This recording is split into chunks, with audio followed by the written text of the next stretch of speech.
Alhamdulillahirabbil alamin. Allahumma shalli wa sallim ala habibika Mustafa ka nabiyina Muhammadin wa ala alihi washabihi asma'in. Amma ba'du.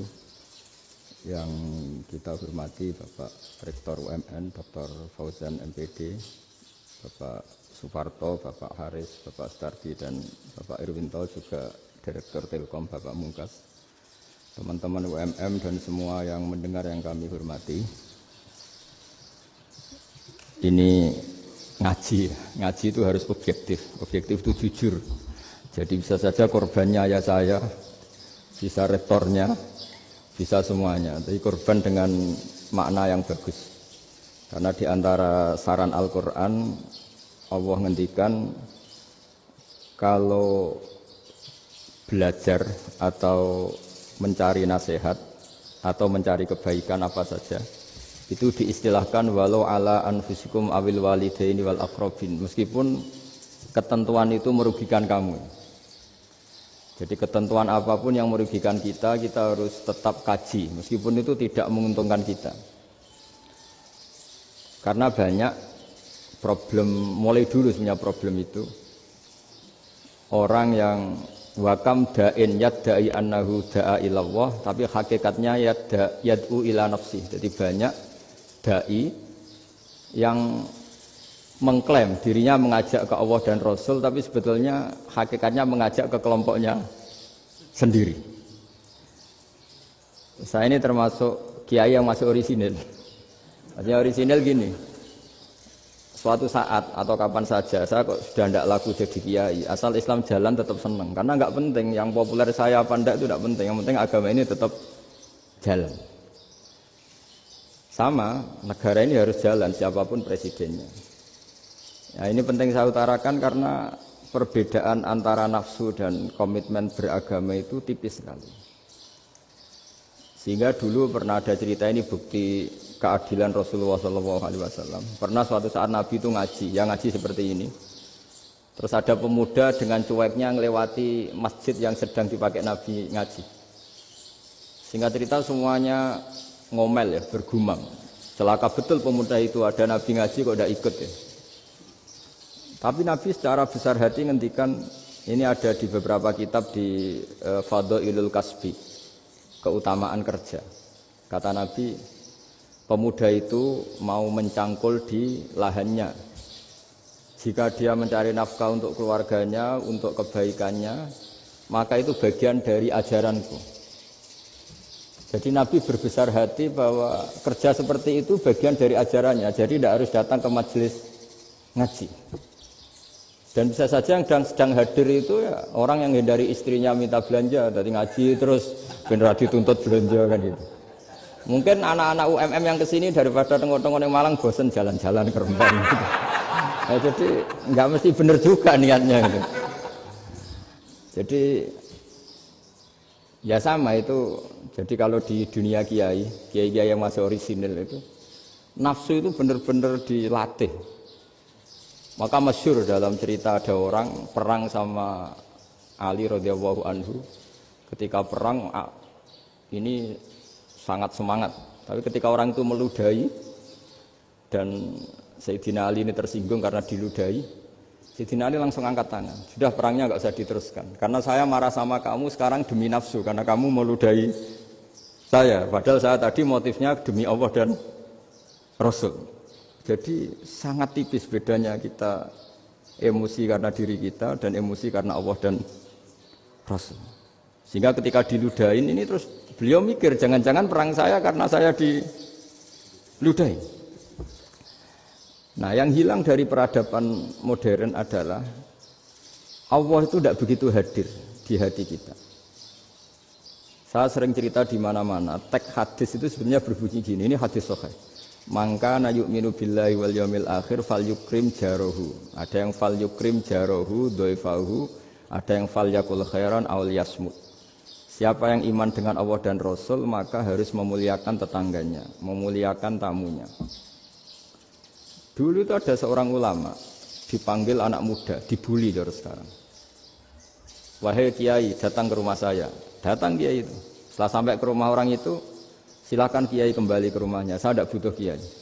Kiai itu dengan riang kembali. Setelah di rumah dipanggil lagi. Pak Yai silakan datang ke rumah saya. Datang lagi. Ya senyum-senyum kiainya santai. Wah nggak jadi butuh Pak Yai, silakan kembali lagi. Sampai 3 kali. Oh itu kalau rektor digitukan marah itu. Dosen marah. Kiainya santai. Santai senyum-senyum rileks. Ketika ditanya, kenapa Pak Yai tidak tersinggung? Jawabannya unik. Anak muda, saya ini senang sekali nuruti perintah Allah, disuruh menghormati tetangga. Sehingga ketika Anda manggil, ya saya datang. Ketika Anda nyuruh pulang, ya saya pulang. Saya senang sekali nyenangkan tonggo.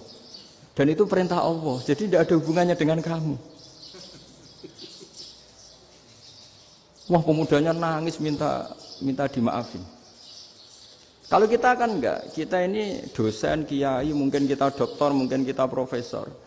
Tapi kita ini sering didikte oleh orang bodoh. Kalau orang bodoh itu jengkel, lo kita ya jengkel. Lo kamu jengkel, dijengkelkan orang bodoh itu namanya terdikte. Itu bodoh apa pinter? Oh itu tidak pinter sama sekali. Kalau betul-betul kamu pinter, hanya bisa didikte oleh Allah Subhanahu wa Ta'ala. Jadi antara hukum Allah apa? Wa ahsin man asa'a ilaika. Berbuatlah baik sama orang yang berbuat buruk sama Anda. Itu dikteannya Allah. Kalau dikteannya orang-orang bodoh, kayak dimangkel ben mangkel, terus kamu mangkel, itu bodoh apa pinter?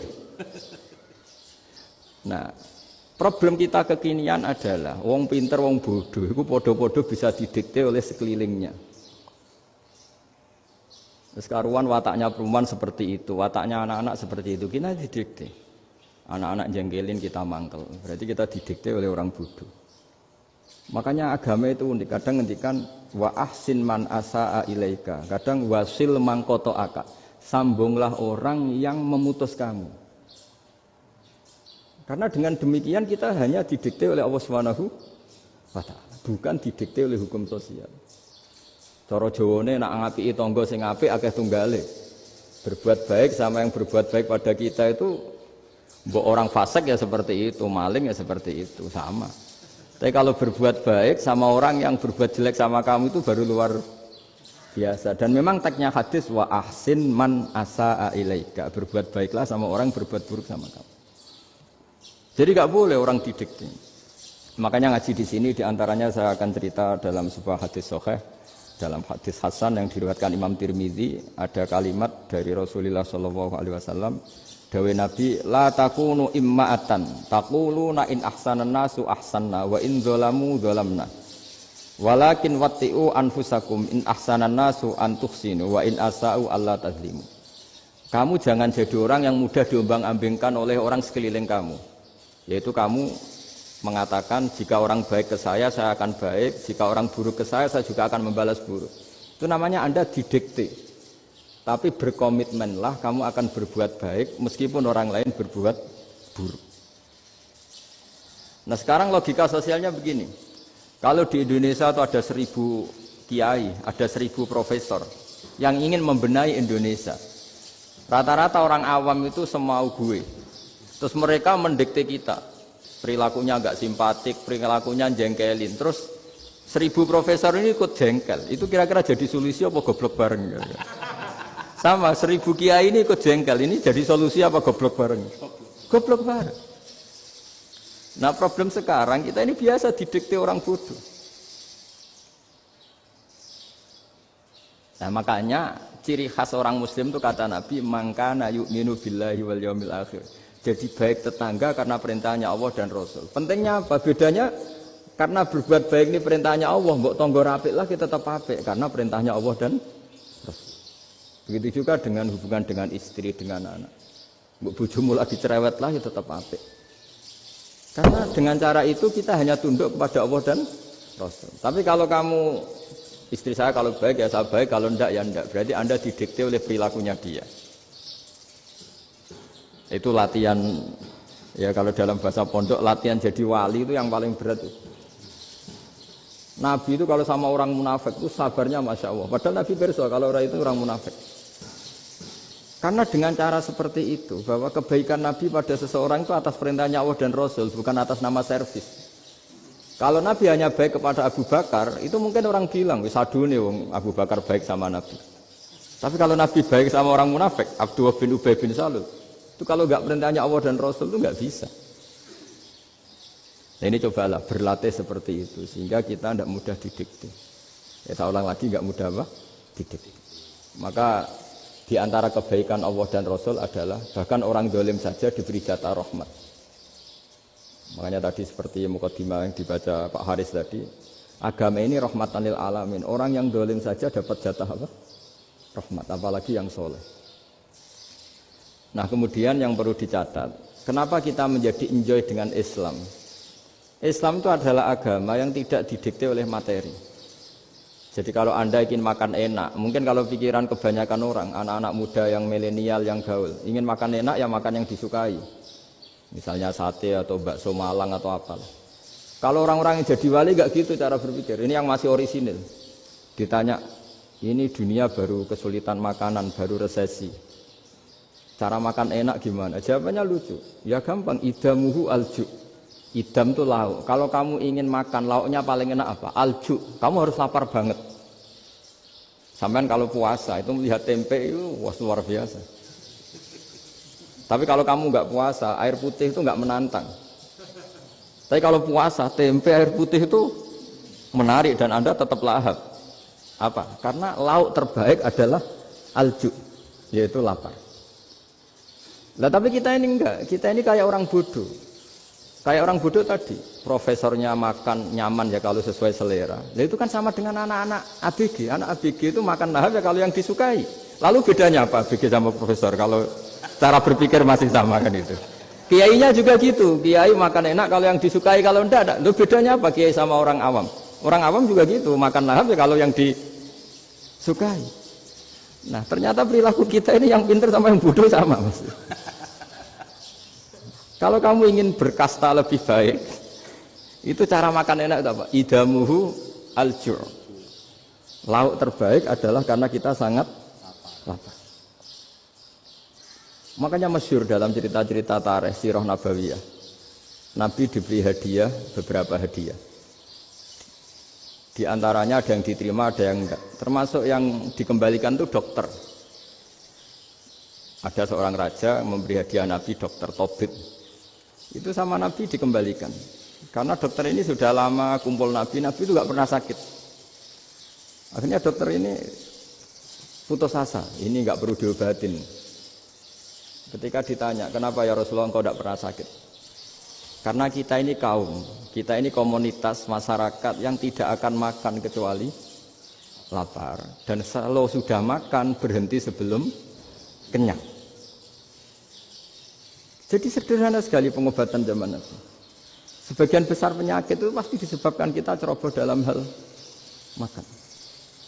Sudah ngerti kalau durian masalah, kalau makan durian itu enggak kehitung gitu. Apalagi kalau gratisan itu tambah banyak gitu. Pola tidur juga gitu kata Nabi, dan kita tidak tidur kalau tidak sangat ngantuk. Nah, itu namanya orang-orang soleh yang sudah ada didikte materi. Kalau yang didikte materi kan bisa tidur nyenyak kalau kasurnya enak, AC gini-gini. Sebenarnya enggak, tidur enak itu ya kalau sangat ngantuk. Mbok di gudang, mbok di bis, kalau sangat ngantuk ya semuanya ya enak. Sama, mbok lapar, mbok hanya tempe, tapi kalau sangat lapar itu ya enak. Nah ini ilmu yang mulai hilang, ilmu-ilmu yang mulai hilang. Nah, cara ibadah juga gitu. Kita ini kan, saya ini punya bapak kiai, mbah kiai, punya guru yang sangat alim ya seorang kiai Kiai Memun. Itu dulu kita pengkaji ilmu, itu tidak pernah tahu bedanya NU dan Muhammadiyah. Karena dulu Mbah Darwis itu, Kiai Dahlan itu, dulu ngajinya bersama Mbah Hasyim ketika di Indonesia yang ngaji Mbah Soleh Darat. Mbah Soleh Darat itu dulu ngajinya sama buyut saya ke-6, namanya Mbah Soleh Asnawi di Kudus. Mbah Soleh Darat itu dulu alim-alimnya orang Jawa ya Mbah Soleh Darat, Soleh bin Umar. Tempatnya di Semarang, tapi beliau itu sebenarnya orang Jepara yang dekat Kudus. Setelah di Mekah, Mbah Hasyim ini mondoknya ya, mulazimnya ke Syekh Mahfud Termas. Tapi sesekali ke Syekh Khotib Minangkabau. Nah yang Mbah Ahmad Dahlan lebih sering ke Syekh Khotib Minangkabau, sesekali ke Mbah Mahfud. Singkat cerita, karena Syekh Khotib Minangkabau sudah modern ya, terlibat organisasi dunia. Pas itu beliau pengagum Muhammad Abduh, pengagum Rasid Ridho. Sehingga bawaannya Mbah Dahlan itu lebih pergerakan karena beliau lebih ngidolakan Syekh Khotib. Nah, Syekh Khotib sendiri sebenarnya orang Minangkabau. Jadi beliau namanya Muhammad saja sebenarnya. Jadi menantunya orang Arab. Oh itu dicibir mertuanya ini karena punya mantu orang Jawa, orang ndak Arab. Singkat cerita terus si mertuanya bilang gini, kamu jangan pernah bilang kalau orang Arab itu mansa kanal Arab, orang yang bertempat di Arab. Walakin mantakallama bi arabiyyin fasihin, tapi orang bisa ngomong Arab secara fasih. Singkat cerita, kalau kamu tidak percaya, nanti suatu saat menantu saya kalau Jumatan, tidak usah kamu kasih tahu, langsung suruh jadi khotib. Nggak usah kamu kasih tahu, sarannya tidak usah kamu kasih tahu. Kalau sekarang kan enggak. Kalau dosen mau jadi khotib kan mengumpulkan materi dulu. Lucunya di antara materinya itu dari TV. Makanya jadi ribet kan khutbah sekarang. Kalau musim corona ya akan ngomong corona, musim apa yang ngomong apa. Jadi lagi-lagi didikte oleh media. Sebenarnya kalau ngomong kan sesuai kebutuhan umat, ini obatnya apa. Tapi enggak sesuai trending topik, itu kan kayak anak-anak gaul.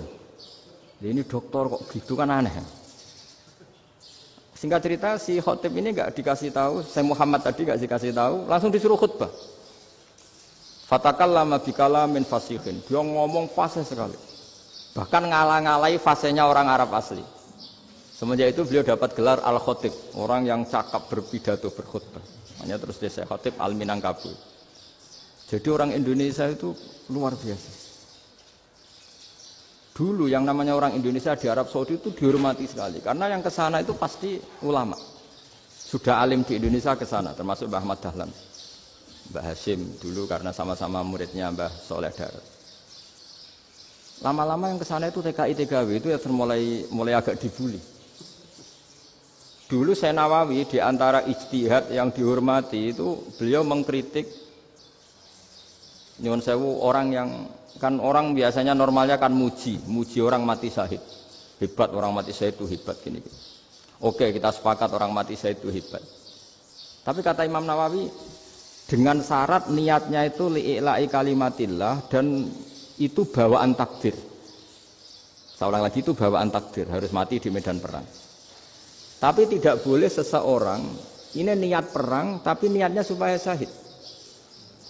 Karena kalau begitu berarti dia berniat supaya menjadi maktulal kafir, orang yang dibunuh orang kafir. Kedua, dengan dia mati berarti pasukan Islam berkurang. Berarti dia ingin pasukan berkurang, hanya ambisinya dia ingin langsung ke surga. Misalnya pasukan orang Islam itu 10, orang kafir 10. Kalau kamu ingin syahid berarti mati 1 kan, tinggal 9 kan. Lah kalau yang seperti itu 10 kan mati semua. Gara-gara ingin syahid akhirnya perangi rapati tenanan, benang mati, benang mlebu swarga. Kata Syekh Nawawi, ya enggak. Kalau kamu perang sama orang kafir ya niat menang. Dengan niat menang ini kamu ingin li'ila'i kalimatillah. Tapi kalau kamu ingin syahid berarti kamu menuruti keinginan nafsu kamu yang cepat masuk surga. Itu orang Arab kagumnya bukan main. Karena di mana-mana orang itu dinilai dari niatnya.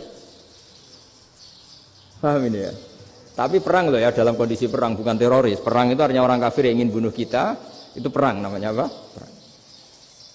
Dulu orang cerita syahid itu hanya pokoknya syahid itu hebat, pokoknya syahid itu hebat. Syahid di medan perang itu hebat, pokoknya syahid di medan perang hebat. Tapi ketika Syekh Nawawi memberi penjelasan ilmiah, jika kamu perang ingin cepat mati, ingin cepat syahid, artinya ini untuk pemenuhan diri kamu, karena kamu bayangkan langsung masuk surga. Kamu lupa bahwa dengan kamu dibunuh, kekuatan Islam berkurang. Akhirnya beliau memberi penjelasan, syahid itu bagus, itu sebagai takdir. Hanya takdir itu kita perang yang ingin menang, tapi takdirnya mati. Jangan dibalik, oleh perang rapati tenanan, benang mati, namun itu yang pertama, termasuk ulama yang pertama memberi penjelasan itu Syekh Nawawi. Akhirnya melahirkan kekaguman yang luar biasa dengan tafsir Munirnya itu. Terus beliau itu orang yang rileks kalau menjelaskan ilmu. Ini ya juga guru-gurunya Mbah Hasyim, Mbah Guru sama Mbah Hasyim, sama Mbah Ahmad Dahlan Syekh Nawawi itu. Jadi dulu yang alim di Arab itu ada Syekh Nawawi, ada Syekh Khotib Minangkabau, ada Syekh Bakir Jogja, ada Syekh Mahfud Termas. Itu orang Indonesia banyak sekali yang alim. Bahkan diantaranya yang dikagumi Al-Azhar itu juga orang Indonesia, nama Syekh Abdul Manan itu, mbahnya Syekh Mahfud Termas. Itu pertama ada duta besar Indonesia di Mesir, itu termasuk barokahnya Mbak Abdul Manan tadi, itu juga orang Indonesia. Jadi pemahaman ulama Indonesia itu khas, termasuk ketika memaknai apa? Syahid. Ketika memaknai apa? Syahid. Itu unik. Ketika Senawawi diuji dulu itu yang namanya ulama diuji dulu oleh 100 ulama. Jadi dulu ya ada kompetisi. Imam Bukhari diakui jadi ahli hadis itu diuji oleh mi'atu muhaddisin, 100 orang ahli hadis, sanad dibolak-balik, matanya dibolak-balik, tapi beliau tetap bisa mengembalikan proporsi sanad itu. Senawawi pernah diuji gini. Ayul afdol al ulama awe salatin. Keren mana ulama sama raja atau sama orang-orang kaya, sama penguasa? Ya keren ulama. Terus dibully sama orang. Tapi setahu saya banyak ulama yang antri di rumahnya raja. Tapi saya tidak tahu melihat raja antri di rumahnya ulama. Kan kebanyakan kan mungkin ustadz atau kiai yang antri ngajukan proposal kan enggak. Nah, kalau raja kan enggak pati itu, malah enggak usah antri. Kiainya sudah nyambut sebelum datang. Jawabannya lucu Senawawi itu, dan yang tanya itu langsung diem. Ya karena ulama itu tahu fungsinya uang, sehingga cara nyari sampai seperti itu. Sementara raja-raja itu tidak tahu fungsinya ilmu, makanya tidak pernah sowan ulama. Sehingga jadi ya dianggap enteng saja. Ulama kan tahu fungsinya uang, tahu untuk pondok, tahu masjid. Sementara raja tidak tahu fungsinya ilmu. Jadi itu khas Jawa ya. Khas Jawa, khas Indonesia. Apa-apa yang menurut orang banyak dengan tanda kutip itu buruk atau baik, itu orang Jawa menafsirkan tuh gampang saja. Sehingga semenjak itu Jawa itu dipandang betul. Saya punya kitab namanya Qadayal Haji wal Umrah. Itu terbitan Hayatul Ulya Arab Saudi, milik Wahabi. Itu diantara fatwa yang dipakai untuk solusi muskilatul haji, problem-problem haji kekinian. Itu fatwanya syekh-syekh yang dari Indonesia. Termasuk Syekh Khotib Minangkabau, Syekh Nawawi Banten, Syekh Bakir Nur Jogja. Misalnya begini, dalam fatwa-fatwa yang menyulitkan kita ya, sampai sekarang jadi perdebatan. Ketika sofa dan marwah itu dengan batas tertentu, saya ulang lagi dengan batas tertentu. Mau tidak mau atas nama kebutuhan, itu kan butuh perluasan. Karena kalau naik turun itu mudah disepakati ulama. Jadi misalnya gini ya, saya punya tanah seluas ini. Pasti orang akan mengatakan sampai bawah ya tanah saya, sampai atas tanah saya. Itu mujma' alaih, itu disepakati. Sehingga Nabi ngendikan al-Ka'bah min tuhumil ardi ilas sama Ka'batun. Ka'bah sampai ujung bumi, sampai ke aras semuanya Ka'bah. Sehingga tidak ada perdebatan ulama ketika Masjid Haram ditingkat, kemudian yang di atas sholat. Tetap dia menghadap Ka'bah. Tidak harus diluk melihat di bawah, enggak. Karena Ka'bah sampai langit. Sama, tanah Anda kamu tingkat sampai 10, enggak ada tetangga protes. Karena bawah sampai atas tanah Anda. Tapi kalau diperluas, tanah Anda kamu luaskan setengah meter saja atau 3 cm saja, iso geger mbek tonggo. Karena di mana-mana batas itu ya tadi, kalau atas bawah miliknya, kalau samping enggak. Pertanyaannya, perluasan Mina itu ke samping. Perluasannya Matof yang Mas'a itu juga ke samping. Geger kan ulama dunia. Bagaimana hukumnya Mina Jadid? Mina yang diperbarui atau Mina yang diperluas. Itu diantara rujukan baik yang membolehkan maupun yang menentang. Itu ya syekh-syekh Indonesia. Itu orisinal tuh. Saya punya kitab orisinal terbitan Hayatul Ulya, kira-kira ya kemenaknya Arab Saudi kalau di Indonesia itu.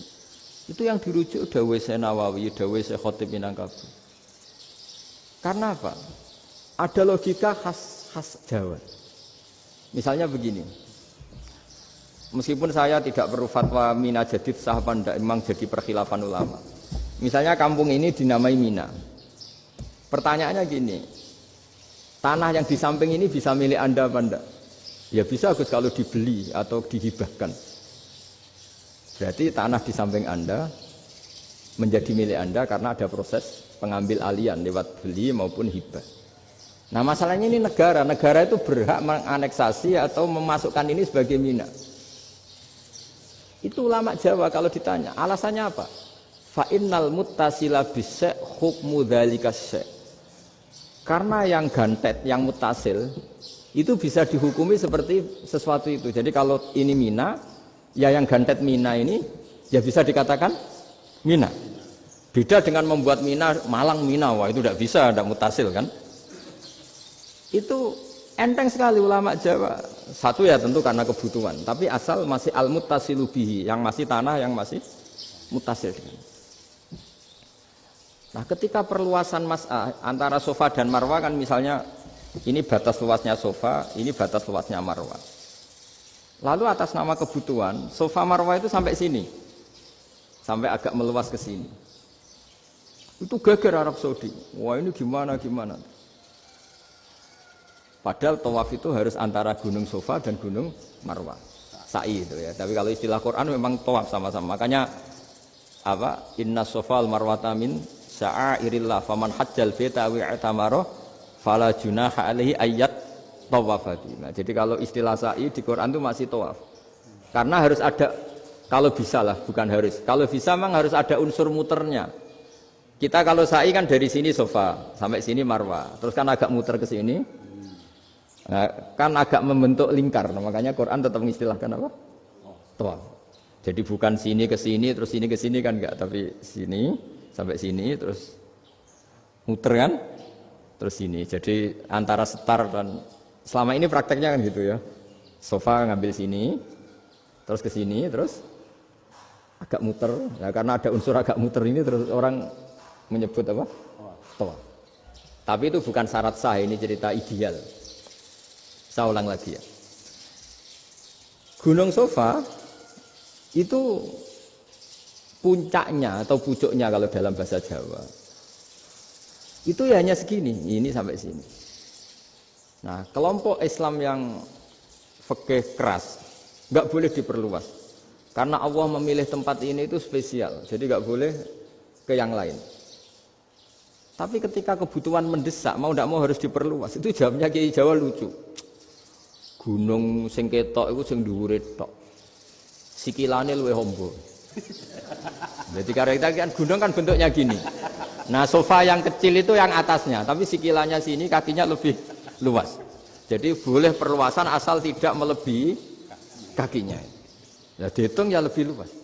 Jadi Kiai Jawa itu kayak wong delok gunung Penanggungan, kayak gunung Arjuna. Di mana-mana puncak gunung itu lebih kecil timbang kakinya. Artinya diperluas ini bukan berarti tidak di sofa dan tidak di...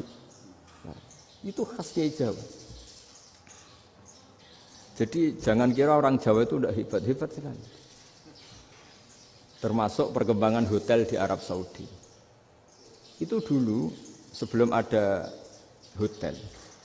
Buyut saya kelima atau keenam dulu haji, namanya Badur Rahman. Itu kalau mau ingin apa ya, menghindari terik matahari itu masuk gua. Itu masuk gua itu hanya separuh badan, kakinya di luar. Jadi jangan bayangkan kalau gua di Indonesia kayak gua Akbar di Tuban orang bisa masuk jalan-jalan, enggak. Gua di Arab itu kayak cepitan batu, tidak sampai masuk. Sehingga kepalanya dimasukkan, kakinya masih kena matahari, saking panasnya Arab Saudi. Sehingga dalam bayangan hijrah ketika Nabi bersembunyi di gua apa? Sur, itu kata Abu Bakar, kalau orang kafir melihat kakinya pasti melihat kita karena nggak bisa masuk penuh. Jadi orang itu mau dempes tok. Sehingga ya kira-kira luasnya gua ya paling segini. Makanya guyonannya kiai-kiai itu untung nggak kayak gua Indonesia. Kalau kayak gua Indonesia laba-labanya capek karena luas sekali. Jadi jangan bayangkan gua Arab tuh kayak gua Indonesia. Makanya bayangannya andai kan orang itu melihat ke bawah pasti melihat kita karena orangnya nggak bisa masuk penuh, nggak bisa masuk 100%. Ya kayak cepitan batu lah mirip. Itu kan mirip Gunung Uhud. Gunung Uhud kata Rasulullah nanti kalau kamu perang itu di atas, menang atau kalah di atas. Musuh biar di bawah. Dengan di atas kamu bisa mana? Jangan bayangkan kayak Gunung Merapi, kayak Gunung Penanggungan. Lah kalau Gunung Penanggungan mana ke bawah yang leyang kan? Jadi gunung di Arab itu kayak bukit. Ya sampean pernah kan ke Uhud itu ya sama ini aja tinggi ini kan? Nah ini yang ada, mulai ada mis, makanya nerjemah itu susah di Indonesia. Karena jabal itu udah harus tinggi. Kalau tinggi nggak bisa manah dari atas ke bawah kan nggak ngefek kan. Sama kalau ke Uhud gunungnya kan pendek sekali sehingga yang manah dari atas ke bawah ya kalau kena musuh ya celaka karena memang dekat. Ya kalau gunung Indonesia manah dari atas ke bawah yang ngeleyang nggak ngefek. Nah itu susahnya nerjemah bahasa Arab ke kita. Jadi apa ya? Transkrip itu nggak gampang karena ada pengertian yang beda. Kita kalau bilang gunung itu tinggi sekali. Sampai banyak mahasiswa tersesat ya saking tingginya. Kalau orang naik Uhud nggak akan tersesat, wong ketok dari bawah itu. Nah ini pentingnya ngaji ya. Jadi akhirnya ulama-ulama Indonesia itu dipakai rujukan. Jadi mulai Mbah Hasyim, Mbah Ahmad Dahlan sampai era buyut-buyut itu masih orang alim. Lama-lama yang di Indonesia ini orang-orang yang bodoh. Sehingga orang Jawa kalau ke sana dibully, ya Jawa tak kulu kaya. Orang Jawa itu penggaweannya itu makan ular. Karena belut itu kalau di kamus itu persis ular. Dulu itu kan kamus tidak full color.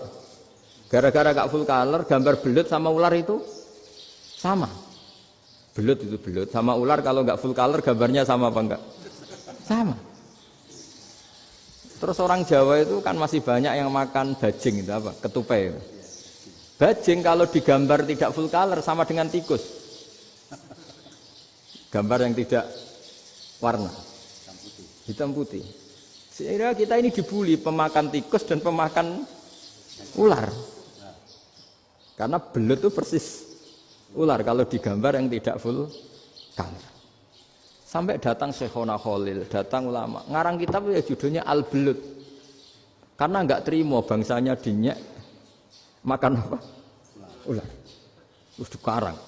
Wal belut hayawanun bakhriyun terus ya isu fi kadza wa kadza. Itu beda dengan al-hayyah. Itu diterangkan. Mulai bisa nerima. Terus sistem hotel juga gitu. Sampai tanyakan dalam sejarah dulu orang Sedayu ada namanya Syekh Mukhtar.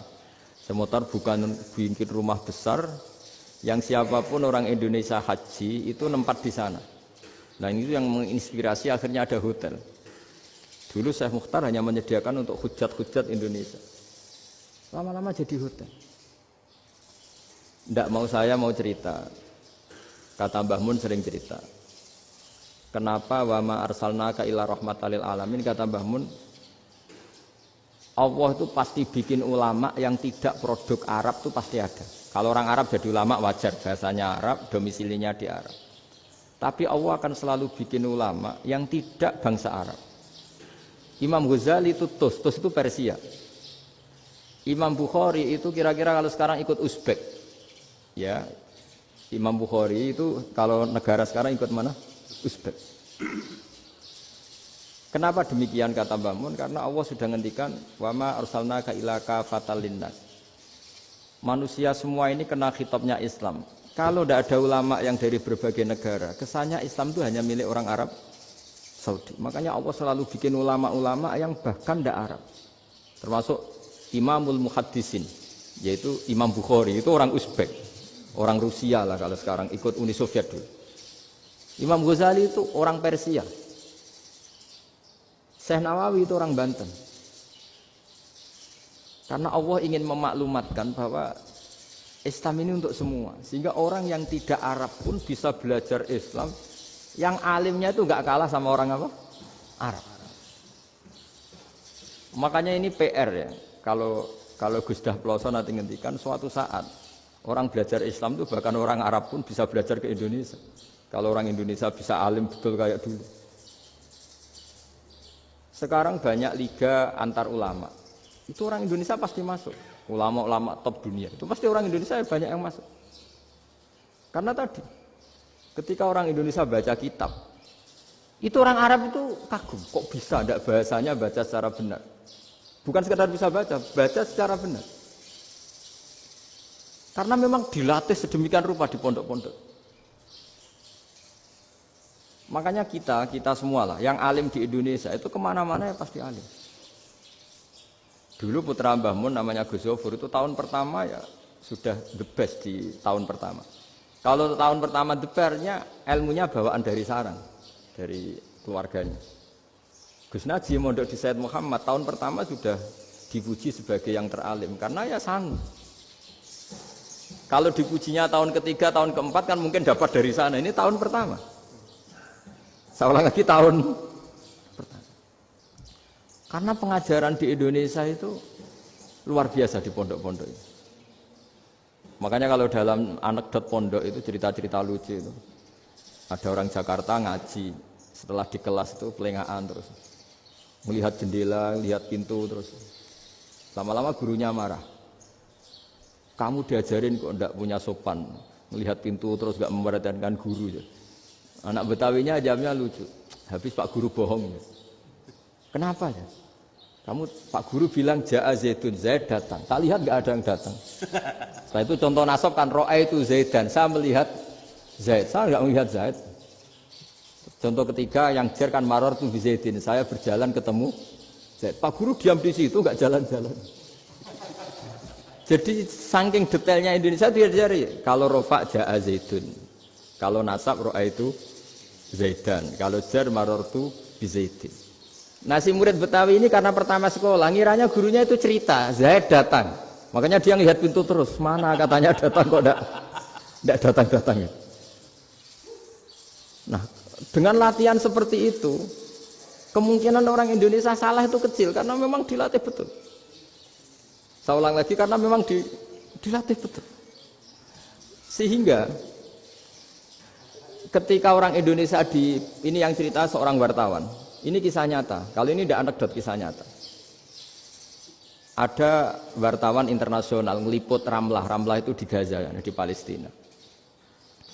Wartawan Indonesia ini hanya bisa bahasa Inggris. Dijak ngomong bahasa Arab. Terus dia bilang saya tidak bisa. Saya tidak bisa. Saya bisanya ngomong Inggris. Tapi apa yang terjadi setelah sholat?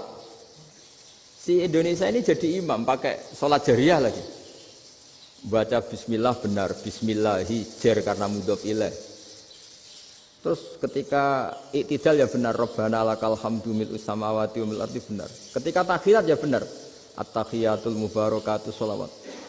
Sama orang Arab ini diambungi. Orang Arab kalau senang orang itu dicium. Kamu tawaduk, sebenarnya kamu itu ahli bahasa Arab. Karena orang Indonesia sekali sholat itu nggak ada yang salah. Meskipun benarnya karena hafalan, tapi bagi yang ahli nahwu itu hebat. Misalnya kita kalau ngapalkan kan bismillahi, bismi jar karena ba, Allahi jar karena mudhof ilaih, ar-rahmani jar karena sifat, ar-rahimi karena sifat. Alhamdu rofa karena mubtada, lillahi jar karena ada huruf jar li, rabbi jar karena sifat. Sebetulnya enggak karena pinter, tapi karena hafalan. Tapi orang Indonesia hebatnya itu benar terus. Rabbana lakal hamdu. Ya kan, alhamdu rofa, terus mil'us samawati ya rofa karena sifat. Sehingga terus orang Indonesia kalau sholat di Timur Tengah itu dipuji. Karena maksudnya ya benar, rofa nasabnya juga benar. Nah itu di negara lain tidak ada enggak Indonesia. Orang Cina itu sering bikin marah orang-orang Arab. Karena kalau dongo itu enggak fasih kayak orang Indonesia. Orang Indonesia kalau dongo ya Allahumma, Allahumma, tohir, qalbi. Orang Cina, ini yang jadi guyon di Arab. Allahumma, Allahumma, tahir, kalbi. Gitu. Itu kan bedanya jauh. Itu orang Arab pertama membiarin. Lama-lama, kalbun entak. Gitu. Maksudnya asu-asumu. Gitu. Karena dia bilangnya qaf itu kaf. Jadi kalau Allahumma do Allah tohir, kalau aturi nyucekno panjenengan kalbi ing asu ingsun kan. Tapi kalau qalbi itu ati ingsun, tapi kalau kalbi anjing ingsun. Bedanya qaf sama kaf. Ana arah-arah kalbun entak. Asu-asumu maksudnya kan.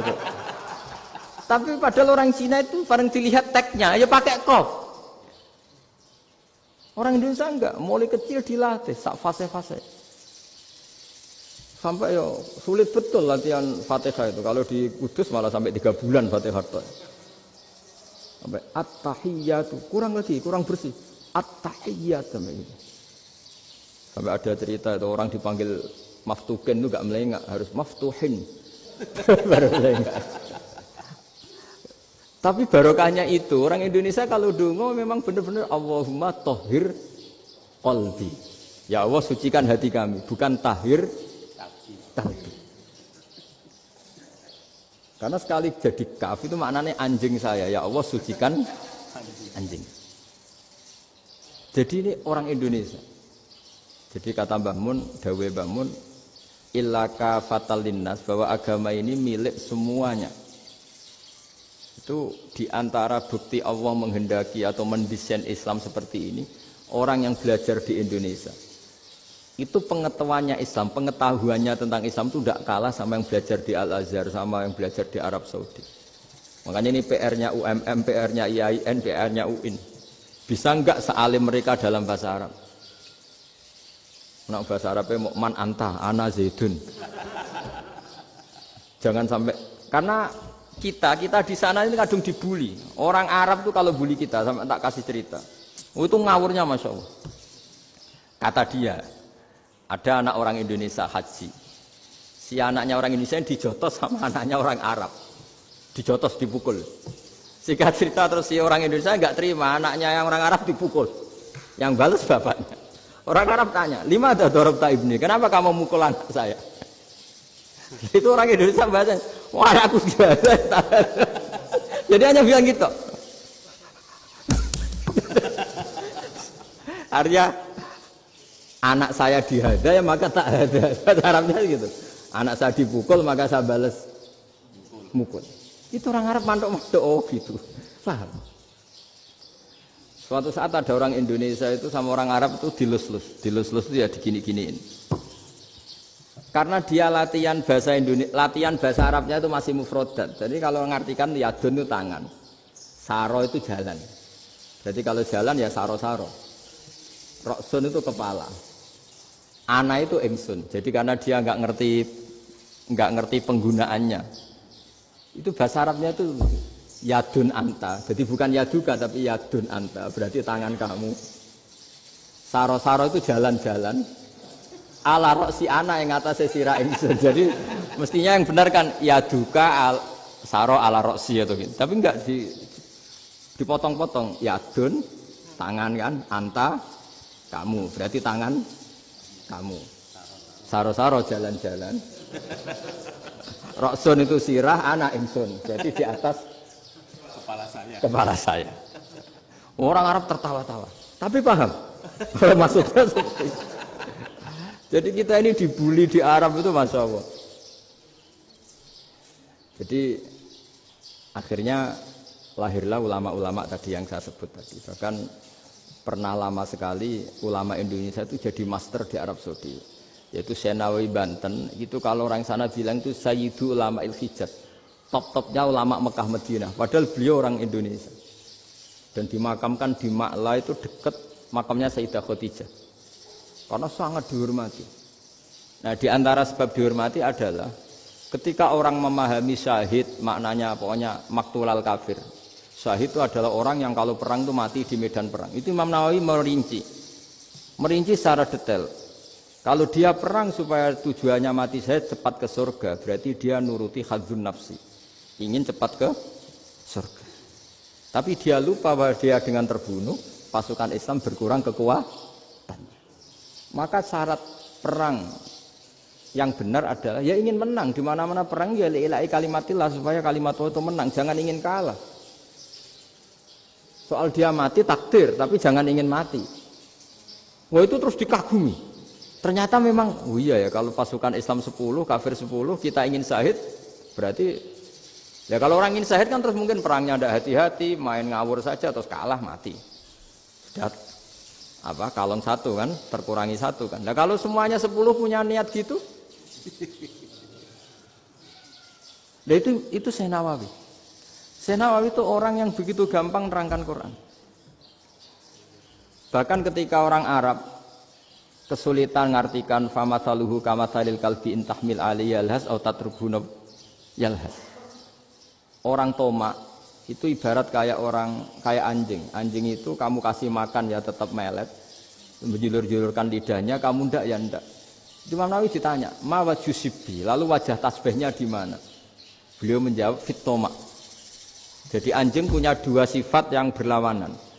Di bab ilmu dipuji. Enggak ada hewan yang mudah menerima ilmu kayak apa? Anjing. Sehingga Quran mengistilahkan wa ma 'allamtum minal jawarihi mukallibin. Hewan yang mudah diajari itu oleh Quran dibahasakan sudah menganjing. Karena anjing adalah hewan yang paling mudah apa? Diajarin, itu diakui oleh Quran, wa ma 'allamtum minal jawarihi mukallibin. Tapi dia punya sifat yang sangat buruk sekali, yaitu enggak pernah puas. Makanya ketika Bal'am bin Ba'ura, ada tokoh yang kedonyan ya, itu kalau diistilahkan Quran, walakinnahu akhlada ilal ardi wattaba'a hawa famasaluhu kamatsalil kalbi in tahmil 'aliyal has aw tatrukhu yalhas. Jadi anjing punya dua sifat yang berlawanan. Di bab ilmu dipuji karena paling mudah diajarin. Itu saya pernah ke Malaysia, diceritain sama polisi Malaysia. Anjing itu saking cerdasnya, itu bisa deteksi CD palsu sama CD bajakan, asli sama bajakan. Itu kan nggak kebayang. Kalau narkoba mungkin masih ada bau khusus ya. Atau mesiu atau bom masih ada bau khusus. Ini enggak. Anjing itu dilatih ngecek CD yang asli sama yang palsu. Oh itu kebablas itu pinternya itu. Itu harganya itu 1 miliar lebih. Paling mahal. Jadi mungkin bisa deteksi ini dosen betul apa abal-abal itu bisa. Itu kiai betul apa kiai pesanan itu mungkin bisa. Itu saya punya kitab namanya Al-Hayawanul Kubro. Itu cerita prestasi-prestasi hewan. Itu yang berkuras-kuras sampai berjilid-jilid. Itu ya cerita anjing. Gak ada hewan sebaik anjing. Di bab itu ya, di bab sampai ya tadi ada anjing yang sangat loyal sama majikannya. Loyalnya Masya Allah, sopannya Masya Allah. Anjing itu mbok lama berbakti sama sampean, nggak mau tidur di ruang tidurnya sampean, dia tetap tidur di luar. Corong Jawa nggak ngelama. Suatu saat si raja ini minum, wisata minum. Pas mau minum diterjang sama anjingnya sampai tumpah. Kecewanya raja ini itu karena selama ini anjingnya sopan sekali. Sekedar ganggu di ruangannya nggak pernah, malah ini mau minum, minuman yang disukai diterjang anjingnya tumpah. Marah kan anjingnya di mana? Ternyata apa? Minuman itu anjing ini tahu kalau minuman itu beracun, diracuni oleh musuhnya. Itu saking hebatnya anjing sampai ketika ngawal rajanya itu tidak sekedar ada penjahat atau maling. Bahkan trik-trik kayak minumannya diracun oleh orang lain itu anjingnya tahu. Sehingga pas mau diminum diterjang sampai terus supaya enggak keminum. Makanya Quran istilahkan anjing itu apa? Wa ma 'allamtum minal jawarihi mukallibin. Hewan piaraan yang kamu ajarin nanti sampai sepinter anjing.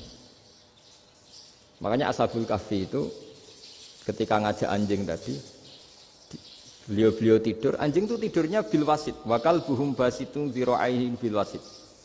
Jadi dia tidur dalam posisi siaga. Loh coba anjing itu nggak pernah sekolah, karena dia posisi menjaga, tidurnya itu kayak siaga gini. Bukan ngorok semadep ke atas terlentang, itu enggak. Andai kan dia tidur terlentang itu kan yang mau mengganggu kan, wah asune turu itu enggak. Dia tidur posisi siaga, makanya disebut lawit tolak ta'alaihim lawalaita minhum firaron. Kalau kamu melihat anjing itu pasti lari karena dia posisi siap merekam. Jadi tidur tapi posisi siap merekam. Jadi matanya tetap terbelalak kayak siaga. Padahal itu enggak diperintah, ya dia memang punya nalar untuk itu. Ini disebut wa ma 'allamtum minal jawarihi mukallibin. Dan dalam teori modern juga gitu. Tapi dalam hukum Islam yang dianut mazhab Syafi'i itu anjing tetap najis. Ya sudah najis ya najis, tapi ada mazhab lain yang mengatakan tidak najis. Tapi tidak usah ngurmat anjing, geger nanti kalau rektor kampus punya anjing. Tapi ilmu itu bagus untuk kelangenan kadang. Andai kan tidak ada mazhab Malik, maka kita kesulitan menceritakan Ashabul Kahfi yang hewan piaraannya itu anjing. Tapi misalnya anjing disucikan, kita juga nanti susah menjelaskan hadis Nabi, malaikat itu tidak masuk rumah yang di situ ada apa? Anjing. Maka ilmu itu makanya kata Imam Sa'roni, sebagian ilmu itu memang kelangenan, tapi nggak boleh jadi praktek. Tapi harus ada. Misalnya begini, contoh paling gampang.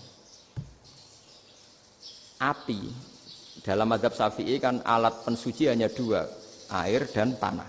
Ya saya ulang lagi, air dan tanah, yaitu tanah untuk mensucikan najis anjing. Imam Abu Hanifah menambahkan api. Mazhab Syafi'i itu agak kesulitan ketika ada batu bata dibikin dari tanah-tanah yang bercampur kotoran. Mazhab Syafi'i akan kesulitan karena di situ ada najis yang jadi materinya bata. Hukumnya gimana kalau nanti dipakai masjid? Tapi barokahnya ada beberapa mazhab. Abu Hanifah mengatakan dan api. Jadi apa tadi air, tanah, api. Alasannya masuk akal. Ketika usatul mukminin, orang-orang mukmin yang ahli maksiat itu sebelum masuk surga, kalau dia dosanya banyak itu dibakar dulu supaya suci. Emas itu untuk memisahkan dengan materi lain juga harus dibakar. Berarti api termasuk alat. Artinya gini, batu bata yang materinya dari tadi najis sekalipun, ini menjadi suci karena ngalami pembakaran. Tapi kata Imam Sa'roni, ilmu ini hanya sebagai ilmu.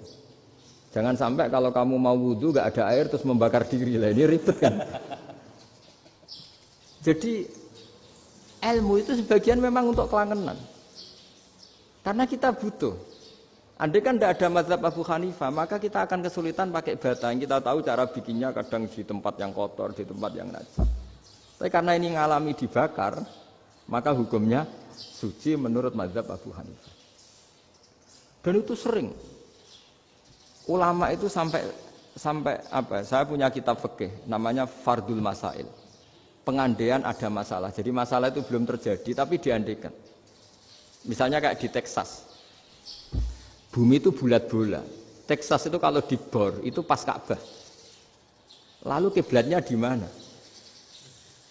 Bumi ini kan hanya rubuk-rubuk seperempat. Yang ada arah itu seperempat. Tapi kalau Ka'bah itu sama Texas atau Texas dengan Ka'bah itu lalu kiblatnya mana? Wong sudah bebas arah. Maka ilmu mengatakan mara'ahu muslimuna hasanan fawa indahu hasanun.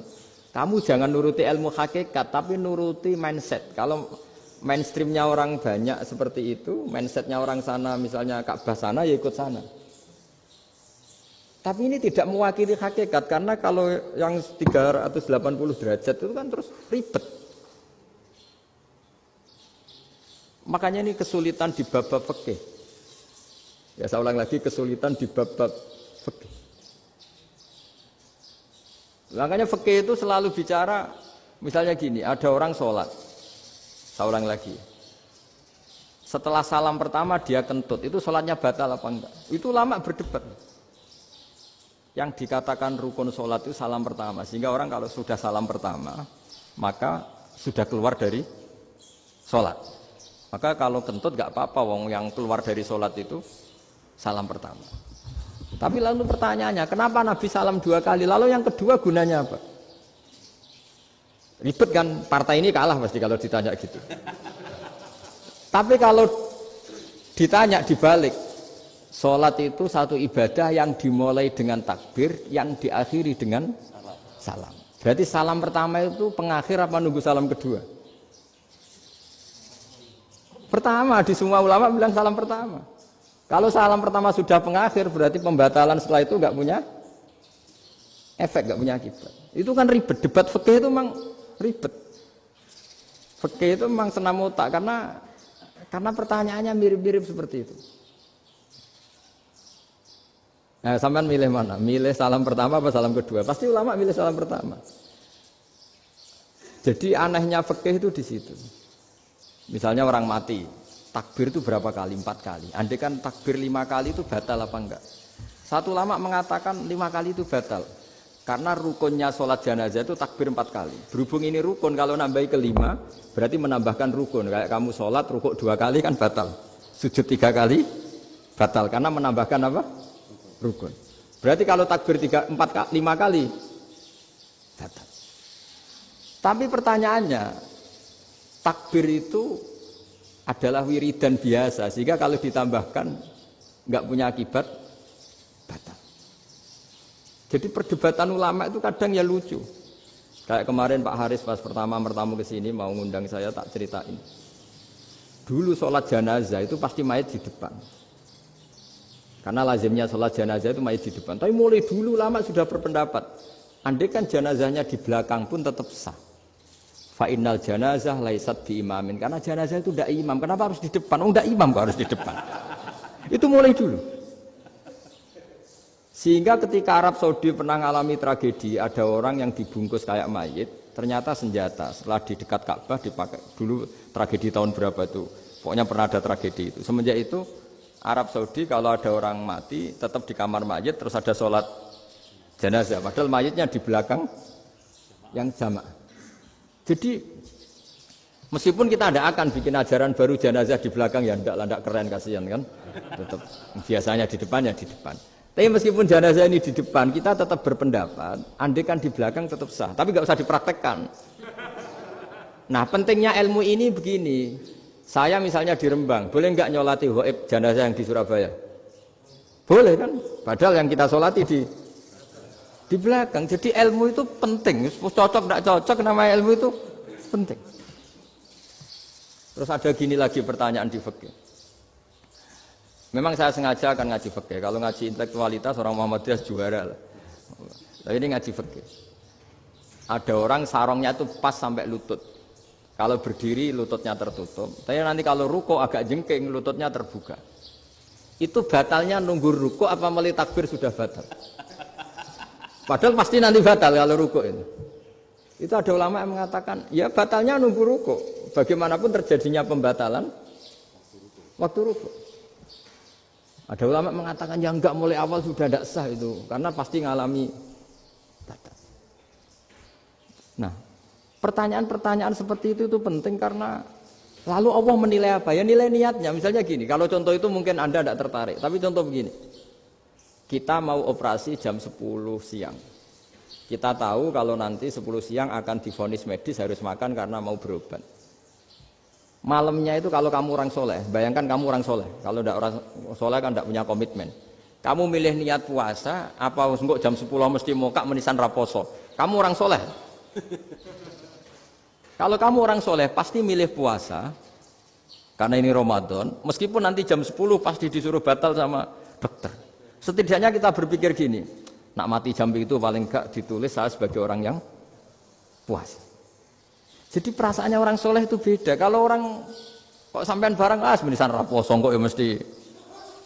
Sampean tidak pernah berpikir bahwa puasa mulai fajar sampai jam 10 itu luar biasa. Bisa saja kita mati jam 7, bisa saja mati jam 6. Kan ditulis Allah sebagai orang yang berkomitmen terhadap puasa. Terus ada kemungkinan kecil. Bila jam 10 itu dokternya sakit atau nggak jadi ke sana. Berarti kamu kan nggak jadi boga.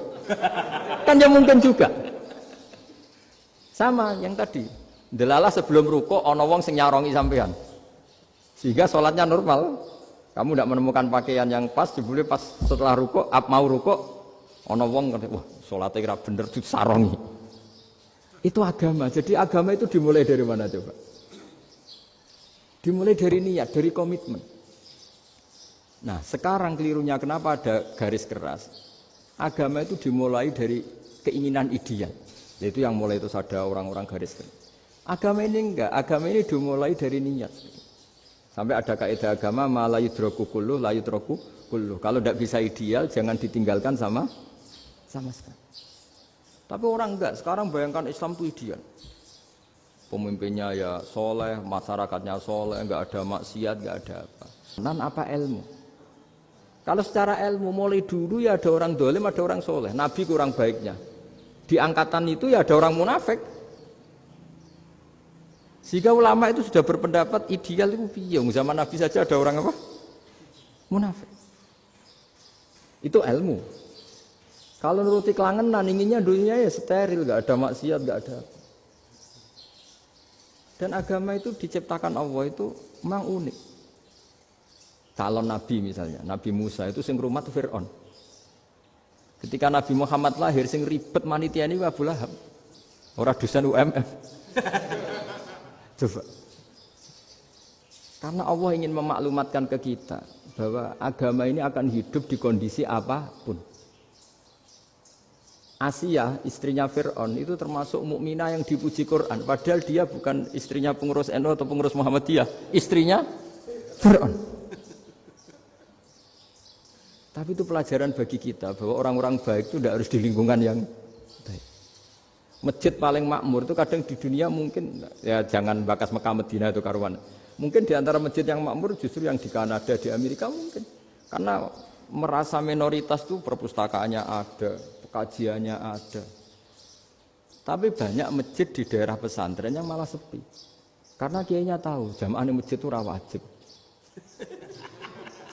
Itu ada daerah pesantren, saya ulang lagi ada daerah pesantren.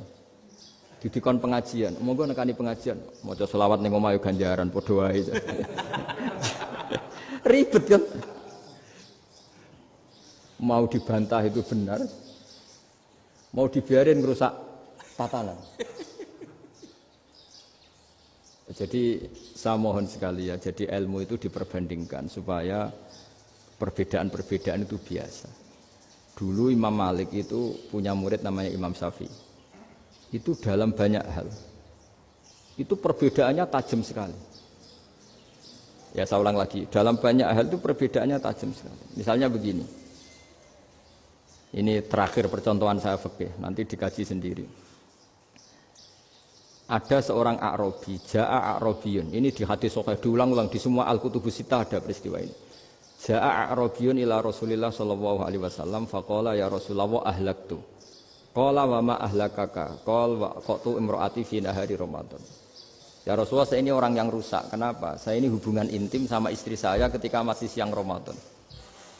Singkat cerita orang ini dihukum berat sama Nabi. Hukumannya adalah karena dia membatalkan puasa ketika dengan hubungan intim. Sama Nabi dihukum, kamu harus merdekakan budak. Wah, tidak mampu ya Rasulullah, saya tidak punya budak. Jadi ini bukti bahwa agama ini sangat sosial sehingga sebagian kafaroh harus memerdekakan budak. Kamu kalau gitu puasa 2 bulan. Yang baru puasa 2 hari aja kecelakaan malah disuruh puasa 2 bulan. Ya sudah kamu ngasih makan 60 orang miskin. Saya ini orang paling miskin. Kok ini jadi sudah miskin agak hiper lah orang ini. Poso-poso kok gitu. Itu kata ulama kalau orang Jawa enggak mungkin makanannya tempe mendoan enggak mungkin itu. Di Jawa itu nggak mungkin lah, ada orang batal puasa karena hubungan intim. Ada istrinya nggak cantik, cerewet, sang lanang mangane mendoan, itu tidak mungkin, kecelakaan itu tidak mungkin. Tidak mungkin itu. Tapi kalau Arab mungkin karena makanannya daging. Singkat cerita, terus pertanyaannya gini, kalau batal biasa itu kan bayarnya puasa 1 hari. Kalau batal, tapi kalau batal pakai hubungan intim, pakai jima kalau dalam bahasa fikih itu kafarohnya berat, yaitu merdekakan budak atau puasa 2 bulan berturut-turut. Pertanyaannya gini, jima istri itu boleh loh tidak zina. Seorang jima istri itu boleh loh tidak zina. Itu kan hukumannya berat. Nah terus Imam Malik berpikir kalau gitu tidak harus jima dong. Poso-poso, ora ono uzur, ora ono apa terus nyate. Esuk mangan bakso tanpa ada alasan syar'i. Hukumnya harus sama dong, karena jima hukumnya boleh, berarti semua iftar, semua pembatalan puasa yang tidak ada udzur syara' maka hukumnya sama, yaitu sanksinya sama. Masuk akal enggak? Masuk akal dalam mazhab Imam Malik. Dalam mazhab Syafi'i enggak. Mulai dulu jima itu beda. Kayak mertamu nih gone wong, mangan iku oleh, tapi nak nggo bojomu mbok jima niku wis nemen ngawure lah. Tetep beda. Dari Imam Syafi'i pokoknya beda, jima sama makan itu beda. Lah ya terus setelah itu terus ada pertanyaan. Bagaimana kalau makan dulu baru jima? Ribet kan? Makanya itu sampai dibabkan Kitabul Khilafil Fiqhi, bab merekayasa fikih. Makanya itu perdebatannya orang Hanafi sama Imam Syafi'i juga sama. Ada orang jam segini lapar sekali, kalau langsung makan kan kena sanksi. Ya pergi aja dulu. Pura-pura ngaji ke Gus Bah gitu. Nanti kan jadi musafir kan? Wah, itu sudah boleh itu kan. Musafir. Padahal enggak. Memang dia pergi itu karena supaya bisa makan. Wong enggak kepikiran ngaji kok tahu-tahu ingin ngaji. Mumpung Ramadan nah. Nah makanya dibabkan Apakah boleh merekayasa fikih? Tapi fikih bisa apa coba? Dengan status kamu musafir, ya memang boleh iftar, boleh berbuka. Nah itu terjadi terus perdebatan ulama menyangkut fikih. Karena memang masalah furu'iyah. Sehingga termasuk perdebatan kita dalam perilaku. Misalnya adat orang NU kalau habis salam itu menghadap ke kiblat. Karena arah terbaik itu kiblat. Tapi sebagian orang Muhammadiyah atau mungkin semuanya menghadap ke makmum. Itu memang teks hadisnya itu, kita yang meneliti hadis itu, semua syarah itu berdebat. Nabi memuji kiblat itu arah terbaik, oke. Tapi di bab itu Nabi itu aqbala alaina, menghadap ke kita. Lalu pertanyaannya, kenapa menghadap ke kita? Ada mengatakan karena Nabi memang punya tradisi kadang ngendikan. Ya tentu dulu istilahnya tidak kultum, nggak ada istilah itu dulu, 7 menit itu nggak ada. Tapi ada ulama yang analisis begini, termasuk kitab Fathul Bari. Nabi itu tokoh sentral, taruh lagi Nabi itu tokoh sentral. Ini kata kitab Fathul Bari, bukan kata saya. Nah, orang-orang yang imamu kaumi, orang-orang yang jadi imam di daerah masing-masing, tetap kalau sholat itu ikut Nabi. Ikut Nabi setelah salam langsung pulang. Jadi sebetulnya salam langsung pulang itu ya ada sejarahnya, karena dia mau jadi imam di daerahnya. Nah, tidak kebayang kalau Nabi itu madhep kiblat. Kalau Nabi madhep kiblat, orang yang masbuk, yang barusan datang, pasti langsung usolli misalnya fardhu isya'i misalnya. Terus makmum Nabi, padahal Nabi sholatnya sudah selesai. Jadi intinya gini kata Fathul Bari, imam setelah salam itu harus bikin gerakan atau omongan atau apa saja yang menunjukkan kalau sholatnya selesai. Di antara gerakan itu adalah beliau harus menghadap ke hadirin atau menghadap ke utara. Atau apa saja yang penting menunjukkan kalau sholat ini sudah selesai. Itu fikih. Jadi fikih itu cara menganalisis itu memang unik. Karena kalau Nabi tetap seperti itu, posisi pancet seperti itu, maka orang yang baru datang mengira Nabi masih sholat. Nah, pertanyaannya kalau mereka sudah takbir, malah sholatnya tidak sah. Kenapa tidak sah? Menggantungkan sholat atau mengikatkan sholatnya dengan orang yang sudah tidak sholat. Jadi menjadikan orang yang nggak sholat sebagai imamnya, kan nggak boleh. Maka Nabi harus memaklumatkan dengan gerakan itu bahwa beliau sudah tidak sholat. Karena orang datang dari berbagai daerah. Jadi nganalisis fikih, fiqhul hadis namanya. Itu ulama itu mau tidak mau debat. Karena pertanyaannya itu kenapa? Ya memang mau apa? Karena yang namanya sosial itu yahtamilu muhtamilatin, ada sekian kemungkinan. Makanya dalam madhab istimbat itu, ketika Nabi sodakoh pakai tamer, pakai kurma, itu ulama mesti ngitungnya tuh kut. Kut itu makanan pokok. Sehingga Imam Syafi'i mengatakan kalau di Indonesia pakai beras misalnya, karena kutil balad Indonesia itu beras. Oke, Imam Syafi'i mainstream. Tapi ketika era Yusuf Qaradawi di Al-Azhar di Mesir sana, ulama-ulama mulai usil. Sama sih ingat Mbah Mun sering gojlokan, lah iya, petani gabah, petani padi wis melarat wajib zakat. Petani cengkeh, kakao, suga-suga wajib zakat hanya karena yang ditanam tidak tidak makanan pokok. Jadi mulai ada ulama mulai gerah lah, kalau bahasa politiknya mulai gerah. Yang petani miskin gara-gara yang ditanam padi wajib zakat. Yang orang-orang di sana misalnya di Sulawesi karena tanamannya kakao atau cengkeh tidak wajib zakat karena bentuknya tidak tidak makanan pokok. Geger kan di Al-Azhar geger. Hanya hampir semua ulama berpendapat ya sudah sekarang ketika Nabi menzakati makanan pokok itu jangan dihitung sebagai makanan pokok. Wa mimma akhrsna lakum minal ard. Apa saja, ma itu apa saja. Makanya kata Yusuf Qaradawi, ma itu apa saja. Makanya semua tanaman yang menghasilkan uang itu wajib zakat. Nah, masalahnya kitab-kitab Syafi'iyah itu sudah mamlu'ah, sudah penuh dengan penjelasan misalnya fala zakata fil khadrawat, maka enggak perlu zakat untuk kayak kangkung, semangka dan sebagainya. Nah, lalu kiai-kiai angkatan modern kayak Mbah Mun itu sering dapat masukan. Saya pernah dengar sendiri, Yai, saya ini punya sawah 1 hektar, tak tanamin padi, itu enggak pernah kaya saya. Sekarang tak tanamin kangkung malah saya kaya karena tiap 3 hari panen tak kirim ke Jakarta. Itu orang Indramayu yang tanya. Jadi gak tanam padi gak pernah kaya, tanam kangkung kaya. Nah, karena dia orang soleh, kalau zakat boten. Mau diwajibkan zakat tidak makanan pokok, mau tidak wajib dia kaya. Semenjak itu perubahan di Indonesia ikut. Akhirnya ada zakat, pokoknya asal tanaman yang satu nisab ya wajib zakat. Masih ada debat lagi. Ketika nanam ingin dipanen, itu dia petani apa pedagang?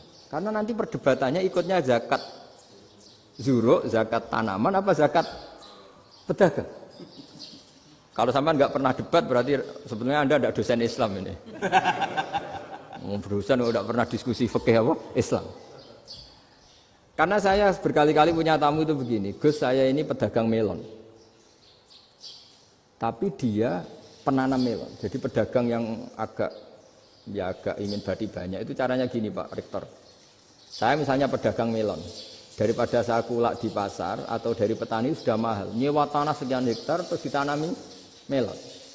Setelah berhasil, ini dia zakatnya tanaman apa zakat pedagang? Karena dia nanam itu mentalnya sudah pedagang. Padahal nanti zakatnya beda kan? Yang satu 2,5%, yang satu rubul usur sama nisul usur sama usur, 1/10 sama 1/20. Kalau zakatnya zuruk kan 1/10 atau 1/20. Yang satu rubul usur, kira-kira 2,5. Saya ulang lagi ya. Jadi di era modern itu kita jadi bingung, pedagang tapi gayanya petani, petani tapi hakikatnya. Jadi gampangannya gini ya, kalau saya pedagang beras, kok saya kaya raya, itu mendingan nyewa sekian hektar untuk ditanamin padi ya daripada tengkulak, daripada beli. Akhirnya perdebatannya ini zakatnya pakai apa? Misalnya tebu, misalnya petani tebu. Oh jelas kalau jual nanam tebu itu ingin dijual. Masa apa tiga es tebu berhektar-hektar? Lah kira-kira kalau menurut jenengan ini zakatnya zakat apa? Tijarah apa zakat tanaman? Mentalnya tijarah, mentalnya pedagang. Nah ini saya hanya mau cerita. Khilaf, kadang-kadang orang angen-angen. Khilaf itu nggak mungkin enggak. Ya sama seperti NU dan Muhammadiyah selalu khilaf awal Ramadan. Itu memang nggak bisa nggak khilaf. Misalnya begini, saya beri contoh ya. Karena kadang yang khilaf juga nggak pernah belajar. Lucu kan? Tak beri contoh ya. 2001 itu abad keberapa coba? Tahun 2001. Abad 21 abad 20? Abad 21. Jadi meskipun terpaut 1 tahun, padahal abad itu 100 tahun. Nah, pikirannya orang-orang Muhammadiyah seperti itu. Hilal kalau sudah melewati garis ufuk, meskipun setengah derajat atau 1 derajat itu sudah ikut bulan berikutnya. Sehingga ya sudah meskipun sekian derajat sudah dianggap Ramadan. Nah pikirannya orang NU enggak. Harus ru'yah bil fi'li. Itu sebetulnya lagi-lagi sebenarnya enggak masalah NU dan Muhammadiyah, itu di kitab-kitab ya seperti itu. Kita ini enggak biasa goblok ya. Artinya kita yang keluarga kiai tahunya kunut mazhab Hanafi, enggak kunut mazhab Syafi'i.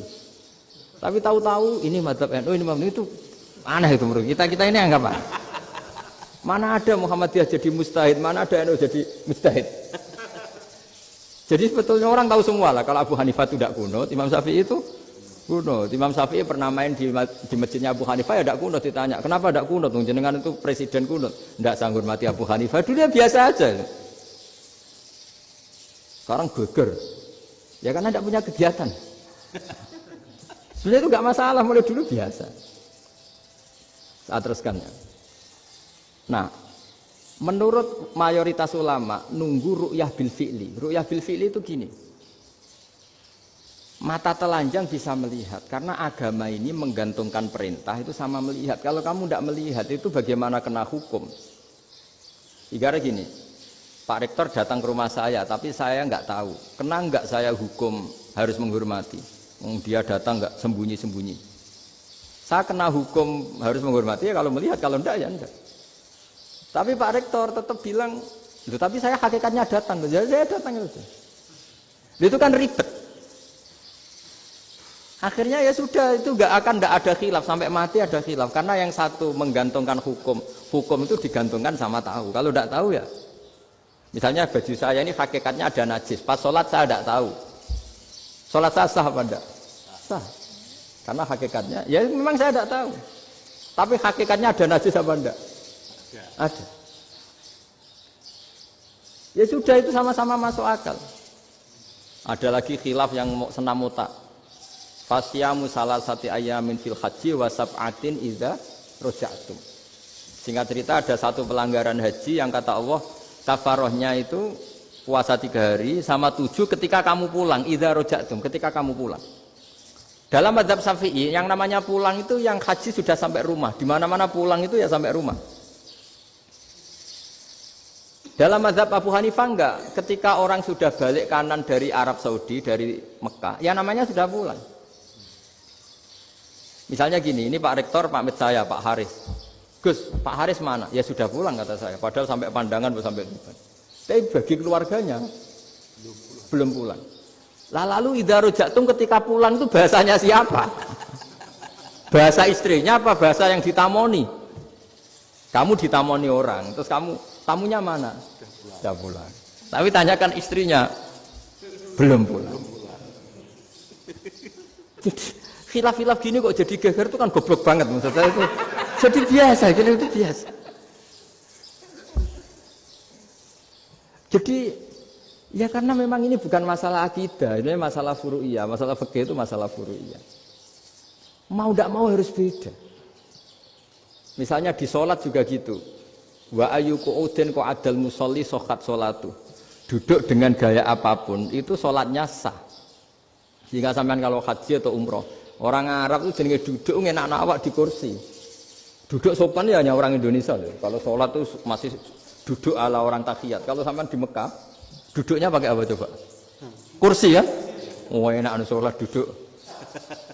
Karena memang takbirnya di fikih dengan duduk gaya apa saja sah. Makanya sengenak awak duduk di kursi. Ribet kan? Mau tidak disahkan itu namanya duduk. Mau disahkan masa iya soal Allah kok duduk santai-santai gitu. Tapi mau apa? Ini fikih. Ya sekarang lagi ini fikih. Fikih itu ya sudah ini fikih. Makanya kalau ulama berdebat misalnya Abu Hanifah berpendapat sholat itu wajib baca Fatihah apa asal Quran. Dalam mainstreamnya ya Fatihah karena la sholata liman lam yaqra' bi Fatihatil kitab. Tapi cara Abu Hanifah enggak. Faqra'u ma tayassara minal Qur'an. Bacalah apa saja yang mudah bagi kamu. Asal itu Quran. Sementing gak gending Jawa, gak nyanyi lah gitu. Ya sudah mau apa coba? Jadi ya susah memang kalau fikih itu ya sudah seperti itu. Ada lagi yang masih ekstrim misalnya. Yang namanya menyembelih hewan itu gimana coba? Dari hidup ke mati, apa pasti mati disembelih? Cara mazhab Imam Syafi'i yang namanya menyembelih, itu penyembelian harus menjadi sebab kematian. Itu yang sah.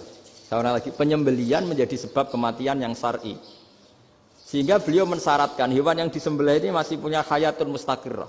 Punya kehidupan yang normal. Sehingga kalau nggak disembelih ya hidup. Sehingga kalau ada hewan ketabrak truk kejet-kejet, mesti mati ini buat sembelih. Itu nggak sah, karena nggak usah disembelih ya wes mati kan. Karena ini hanya nunggu koordinasi Israel kan, dia kejet-kejet itu kan prosedur itu. Tapi tidak disembelih pun mati. Tapi cara mazhab Malik enggak. Pokoknya anggere jek duwe nyawa jenenge kewan urip. Dengan kamu sembelih berarti matine mergo mbok sembelih. Meskipun nanti ya enggak usah disembelih ya mati. Coba hitung secara ilmu matematika. Kalau enggak disembelih hidupnya 5 menit.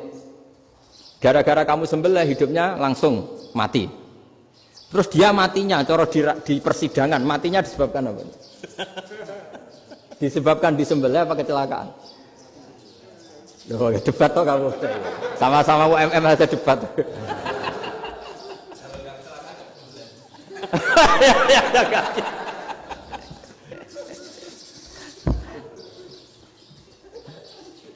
Loh, saya pernah mas ngalami nyata itu, saya jalan-jalan sama anak saya pakai motor, sampai di jalan raya gitu ada ayam jago ketabrak mobil, kejet-kejet.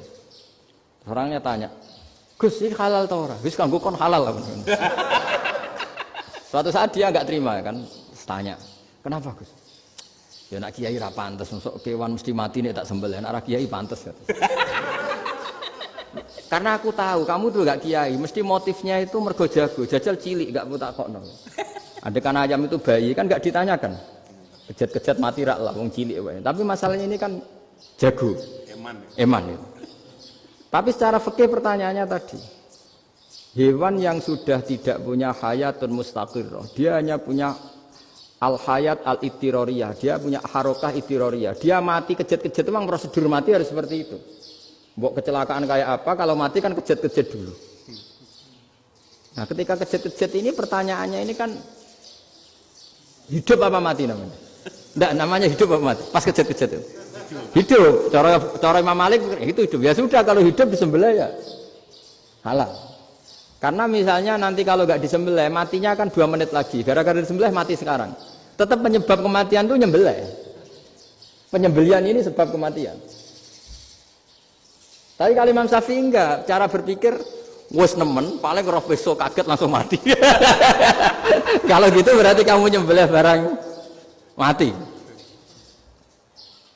Jadi fikih itu kadang unik.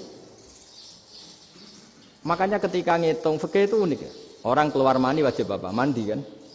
Terus Imam Syafi'i ditanya, kenapa kalau orang kelahiran juga harus mandi? Namanya nifas. Fa innal walada waliyun munakidun. Ya, anak ya mani yang menggumpal.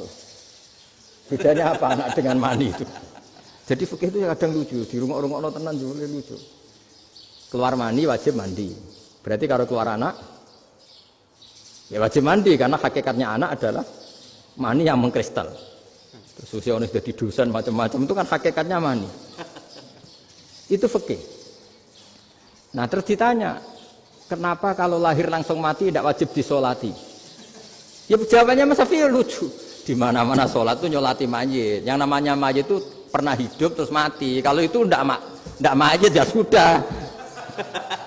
Jadi kadang, nah iya kan disebut sholat mayit. Yang namanya mayit itu apa? Pernah hidup. Nah ini kan ndak pernah hidup. Maka ya sudah seperti itu. Jadi nggak khilaf itu ndak mungkin. Nah kalau qit'atul lahmin, kalau hanya potongan daging, mungkin wah itu tidak manusia karena kita lahmin. Sekarang pertanyaannya, kalau sudah berbentuk manusia, meskipun tidak pernah hidup, nah ini mulai perdebatan karena melihat tidak pernah hidup itu nggak memenuhi syarat, tapi melihat ini sudah suratu adamiyin, bentuknya sudah. Nah kira-kira gitu perdebatan fikih. Makanya dulu awal mula zaman sahabat itu sudah debat. Masyhur kan Nabi ada kontingen ke Bani Quraidah. Ya kalau kira-kira saya minta Pak Rektor kamu jangan, kalau ke Malang jangan sholat asar kecuali sampai Tuban. Sebelum Tuban ternyata matahari mau tenggelam. Terus Pak Rektor milih, wah sudah sholat di Bulu. Padahal belum Tuban. Padahal saya bilang jangan sholat asar kecuali di Tuban. Yang Pak Haris enggak, tetap sholat di Tuban meskipun matahari sudah tenggelam. Karena Nabi menyebut Tuban. Singkat cerita, zaman itu kan Bani Quraidah. La tusolliyanal asra illa fi Bani Quraidah. Kalian semua jangan sholat asar kecuali sampai Bani Quraidah. Ternyata di tengah perjalanan matahari sudah mau tenggelam, kira-kira kurang 2 menit atau 3 menit.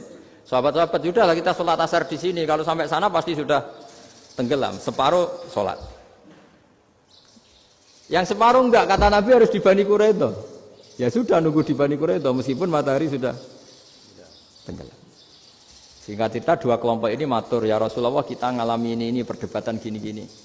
Di semua riwayat, di hadis-hadis sahih disebut falam yu'annif wahidan minhuma. Nabi tidak menyalahkan salah satunya atau enggak menyalahkan dua-duanya.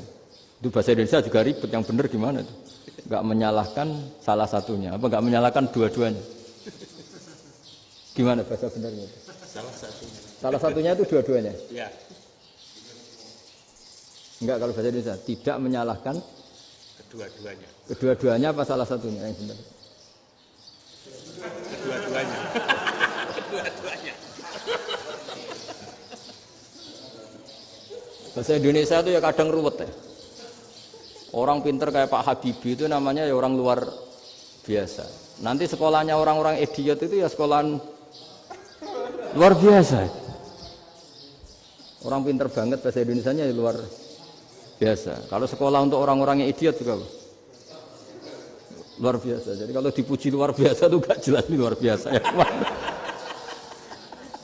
Gak jelas kadang bahasa kita ini kadang ya gak jelas.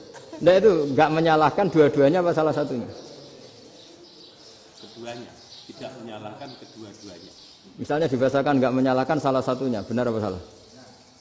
Benar. Benar, ya sudah benar semua.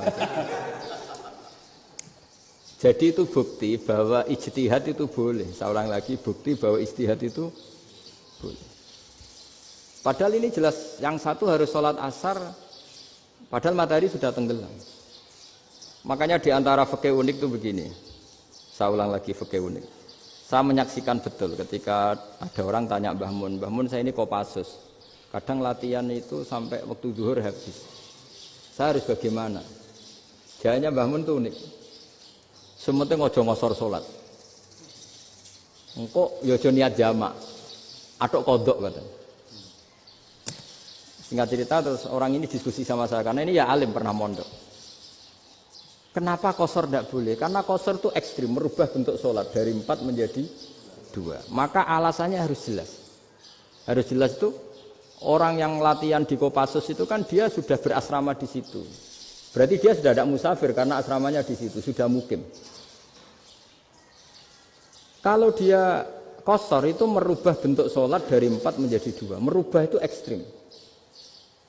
Tapi kalau dia qadha itu hanya mengakhirkan sholat dari waktunya. Kira-kira kalau kamu jadi malaikat, ekstrim mana? Merubah sama menunda? Ekstrim merubah kan? Karena 4 menjadi 2. Terus ojo jamak takdim, tapi jamak takhir.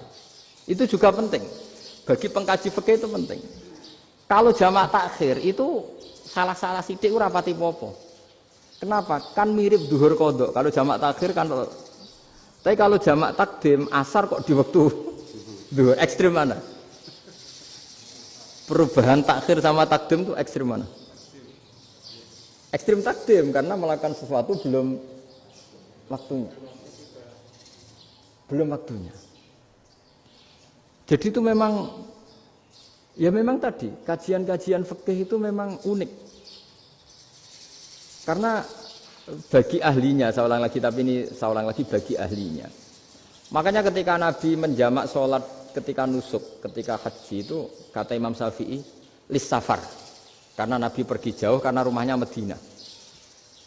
Tapi resikonya fatwa itu adalah orang Mekah nggak boleh jamak karena kawasannya nggak sampai 90 kilo lah kalau sekarang mungkin. Tapi kalau tahu Imam Malik enggak, yalin nusuk sehingga orang Mekah pun yang haji ya boleh jamak karena alasan jamaknya karena nusuk, karena haji bukan karena jarak. Terus diteruskan lagi. Kalau karena pergi boleh jamak, memangnya pergi itu kenapa? Karena repot. Nah itu masalah kan Mbak Sakok.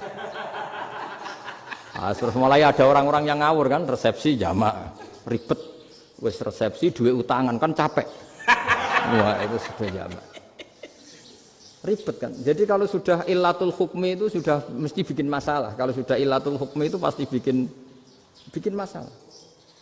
Nah, pertanyaannya jamak itu masih gampang karena bentuknya sholat masih 4. Yang ekstrim kalau qashar karena bentuk sholat 4 menjadi 2. Maka kata Mbah Mun pesennya nak kue ra mesti benere jika alasan itu tidak mesti benarnya. Pokoknya sementing tidak qashar. Juga tidak jamak takdim karena qashar ini kan merubah bentuk sholat kan ekstrim. Jamak takdim juga ekstrim karena mendahulukan sholat sebelum waktunya. Kalau jamak takhir kan biasa, kalaupun salah kan mirip kodok. Ya mirip kodok biasa kan.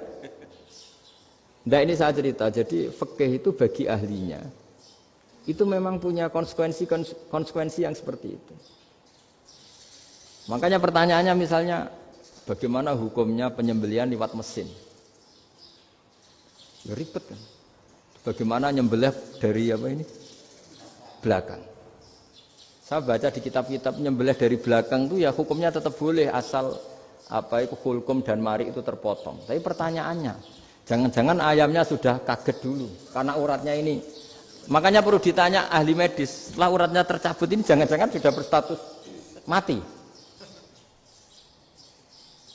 Kan potensi ketika dipotong dari sini, potensi sudah berstatus mati.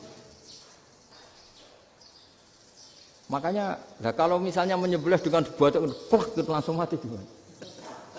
Itu tetap ada dokhtoh, kalau dalam bahasa fikih dokhtoh. Dia terkaget, bek gitu, ada dokhtoh karena nggak bisa bernafas terus mati. Berarti kelangsungannya bangkai. Jadi orang yang pengkaji fikih itu ya seperti itu, memang itu yang ditekuni. Tapi kita sebagai orang awam ya tadi. Nak sing kecelakaan iku wedhus ta ayam jago ngeman, tapi nak pitik cilik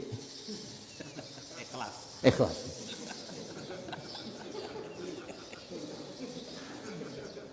Makanya ada pertanyaan orang-orang, saya pernah ditanya itu ya bingung tenan. Gus, kalau ada orang mati oplosan misalnya, jenengan datang sholat enggak? Ya datang sholat kan, dia orang mukmin, saya tetap sholat. Kenapa? Ya kan matinya oplosan. Tapi andekan tokoh yang mati, kamu sholat enggak? Ya sholat kan dia tokoh. Jadi ribet. Fikih itu ribet. Makanya Imam Nawawi nanti ngetikan gini. Ada orang ngundang Nabi, ya Rasulullah, saya mohon nyolati ini. Nabi tanya, punya utang enggak? Punya. Nabi, saya enggak mau nyolati mayit yang punya utang. Terus ada sahabat datang, ya Rasulullah, utang itu tak ambil alih kami. Berarti dia sudah tidak punya utang. Terus Nabi kerso nyolati. Pertanyaannya, utang itu hal yang boleh. Saya ulangi, utang itu hal yang boleh. Tapi kenapa Nabi se-ekstrim itu? Tapi ketika Nabi mau kondur itu ngendikan gini, ini PR ya bagi UMM ini PR ya. Nabi sebelum kondur bilang gini, sallu ala sahibikum. Jong saya tidak nyolati ini, tapi tolong ini disolati. Terus kata Imam Nawawi, dianalogikan atau dikiaskan siapapun pelaku dosa besar atau mati dalam keadaan tidak benar, misalnya pas dugem mati, pas oplosan mati, itu sebaiknya tokoh-tokoh itu enggak nyolati karena nanti dianggap penghormatan. Misalnya ketua PP Muhammadiyah rektor nyolati wong mati oplosan kan keren. Mati oplosan disolati rektor. Ya sudah, tapi kalau nggak disolati nanti ada tradisi yang keliru, yaitu janazatul muslim tidak ngalami disolati. Padahal siapapun yang muslim, janazahnya harus disolati. Makanya setengah-tengah, ya rasa rektor lah, satpam, itu tetap ada yang sholat gitu. Itu kata Imam Nawawi. Jadi ketika ada orang mati nggak benar, itu sebaiknya tokoh-tokohnya nggak ikut nyolati, tapi awamun nas, orang kebanyakan ikut sholat. Jadi fikih itu agak jelimet karena tadi ketika tokoh ini nyolati, pertanyaannya bedanya apa mbek sing mati ning masjid mbek mati oplosan? Karena sama-sama semua orang nyolati kan tidak ada sanksi sosial itu. Tapi ketika enggak disolatkan sama sekali, wah lebih parah lagi, ini ada janazatul muslim tidak disolati. Sehingga kata Imam Nawawi, ini hebatnya Nabi tengah-tengah. Jadi Nabi kundur, jong saya tidak nyolati tapi sallu ala sahibikum. Ya tapi ini kamu harus nyolati. Kata Imam Nawawi, orang yang mati bunuh diri, orang yang mati oplosan, orang mati secara enggak benar itu asal dia muslim tetap wajib disolati karena sholat ini hakul muslim. Kan seorang muslim diantara haknya apa? Ketika mati dikafani, dimandikan, disolat. Tapi ini masalahnya matinya pas murtakibul kabiroh, pas melakukan dosa besar. Dan itu sebab kematiannya. Kalau dia oplosan, kan sebab matinya ya karena oplosan. Ya kan terus ribet. Mau disolati oleh, apalagi misalnya kita ketua ulama, kemudian terkenal wali. Wah keren, mati oplosan disolati wali. Kan ribet kan. Nanti yang repot malaikatnya. Itu ya, ini yang enggak kata bahaya. Saya pernah baca kitab itu yang repot malaikatnya. Itu ada yang bilang gini, orang yang punya hutang itu pasti nanti hisabnya berat, diaudit malaikat sampai bisa nyaur hutangnya. Sementara malaikat kena konstitusi, kalau Nabi mendoakan harus mustajab. Ini kan ada dua hukum yang berlawanan. Sekali Nabi berdoa, Allahumma ighfir lahu warhamhu, itu harus dituruti malaikat. Enggak boleh doanya Nabi enggak dituruti malaikat.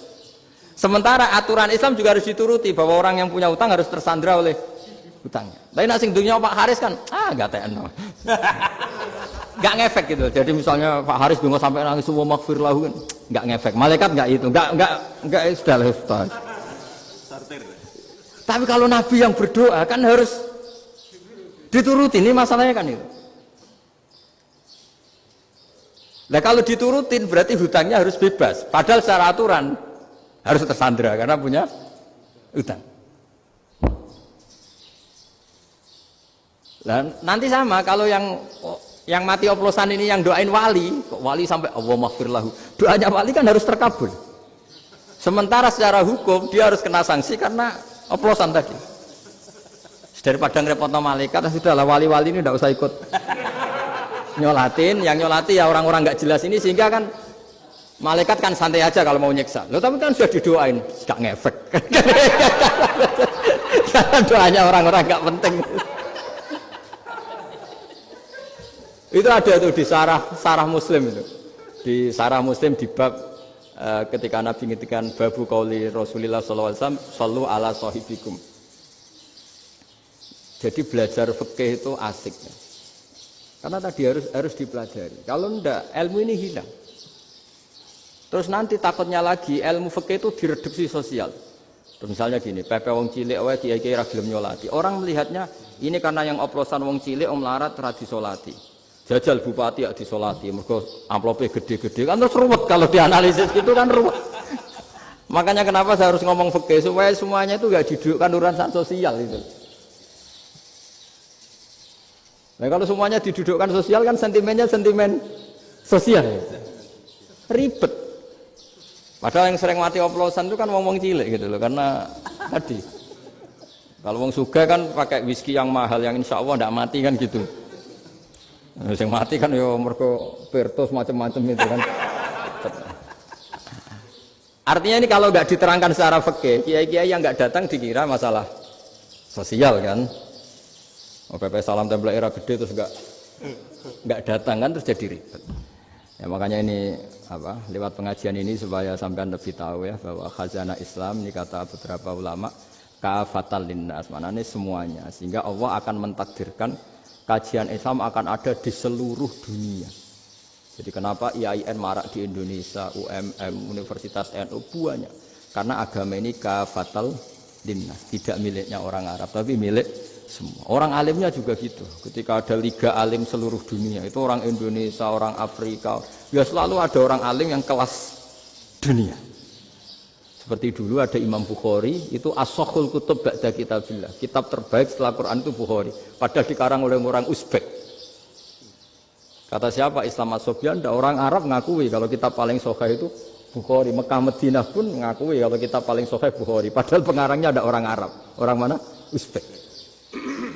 Imam Ghazali yang diakui seluruh dunia itu Atos itu ikut Persia. Juga bukan orang Arab. Sibawayh ini orang Persia. Nah ini yang belum ada orang Malang ini, tinggal PR ini. Ya, nyusul ya. Ya, saya kira demikian. Assalamualaikum warahmatullahi wabarakatuh.